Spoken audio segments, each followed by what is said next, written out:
என்ன உண்மையை போட்டு உடைக்க போறாரா? நான் கிளம்புறேன் ப்ரோ அப்படின்னு ஒருத்தர் அவசர அவசரமா பேகை பேக் பண்ணிட்டு இருக்காரு. யார் அவரு? சனத் ஜெயசூர்யா. யார் உண்மையை உடைக்கிறா? யார் பேர்ல கிரிக்கெட்ல ஒரு ஷாட் இருக்கோ அவரு தில்ஷான். ஆஸ்திரேலியா கூட விளையாட போகிற 2020 போட்டியோட கிரிக்கெட்டுக்கு நம்ம தில்ஷான் டாட்டா காட்டுறாருங்க. அந்த நேரத்தில் பல உண்மைகளை சொல்ல போகிறேன்னு சொல்லிட்டு இப்போதைக்கு அவர் ஒரு அனௌன்ஸ்மெண்ட் விட்டுருக்காரு. அந்த அனௌன்ஸ்மெண்ட்னால தான் இப்போ பத்திக்கிட்டு இருக்குது ஸ்ரீலங்காவில். யாரை பற்றி சொல்ல போகிறாரு, எதை பற்றி சொல்ல போகிறாருன்னு சொல்லிட்டு பல கேள்விகள். ஏற்கனவே சீனியர் பிளேயர்ஸ் சப்போர்ட் இல்லைன்னு சொல்லி தில்ஷான் சொல்லியிருந்தாப்புல, குற்றம் சாட்டியிருந்தாப்புல. இந்த நேரத்தில் இந்த ஒரு அறிவிப்பு வேறு. இதனால் ரகசியமாக எஸ்கேப் ஆகிறதுக்கு சனத் ஜெயசூர்யா முடிவு செஞ்சுருக்காராமா. அது ஒரு பக்கம் அப்படி இருக்க, நம்ம ரிக்கி பாயிண்டிங் ஹர்பஜன் தான் என்னோட எதிரின்னு சொல்லியிருக்காரு.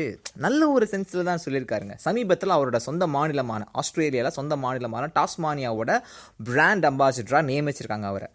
அந்த நேரத்தில் நம்ம நிருபர்கள் கேள்விகள்லாம் பதில் சொல்லிட்டு இருக்கும்போது, இந்தியா கூட விளையாடுறப்போ ஹர்பஜன் பவுலிங்னா எனக்கு அள்ளு விட்டுரும் ப்ரோ. இது வரைக்கும் 10 தான் அவர்கிட்ட விக்கெட்டை பறி கொடுத்துருக்காரு. அதனால தான் இந்த ஒரு பயம் இருக்குது. பேட்டிங்னு பார்த்தா எல்லாருமே நல்லா விளையாடுறாங்க. எனக்கு பேட்டிங் பண்ணுறதை பார்க்குறதுக்கு ரொம்ப பிடிக்கும். முக்கியமாக விராட் கோலியை பற்றி நல்ல விஷயங்கள்லாம் சொல்லியிருக்காரு. என்னென்னு பார்த்தீங்கன்னா, அவருக்கு நிறைய வயசு இருக்குது, நிறைய சாதனைகள் செய்கிறதுக்கான வாய்ப்புகள் இருக்குது, அவரை பயன்படுத்திக்கணும்.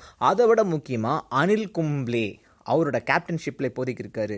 அனில் கும்ப்ளே ஒரு நல்ல பவுலர், நல்ல ஒரு கேப்டன், வேறு என்ன சார் வேணும்னு சொல்லிட்டு ஏகபோகமாக புகழ்கிறாரு. ஒன்றும் புரியலையே. இங்கே வரும்போது மூஞ்சியை காட்டுறது, அங்கே போயிட்டு ஆஹா ஓஹோன்னு சொல்லிட்டு நம்மளை புகழ்றது. ரிக்கி பாயிண்டிங் எங்கேயோ போயிட்டு இருக்கான்னு தாங்க சொல்லணும். காவேரியில் கர்நாடகா தண்ணியை திறந்து விடுறீங்களே, எந்த தண்ணியை விடுறீங்க? ட்ரைனேஜ் வாட்டர் சேர்த்தா விடுறீங்க, உங்களோட கழிவு நீர்லாம் விடுறீங்க. அதெல்லாம் தமிழ்நாட்டுக்கு வருது. அது காவேரி செஞ்ச புண்ணியம், அது தூய்மைப்படுத்தி சுத்தப்படுத்தி தருது. அதை தான் தமிழ்நாட்டு மக்கள் நாங்கள் குடிச்சுக்கிட்டு இருக்கோம்.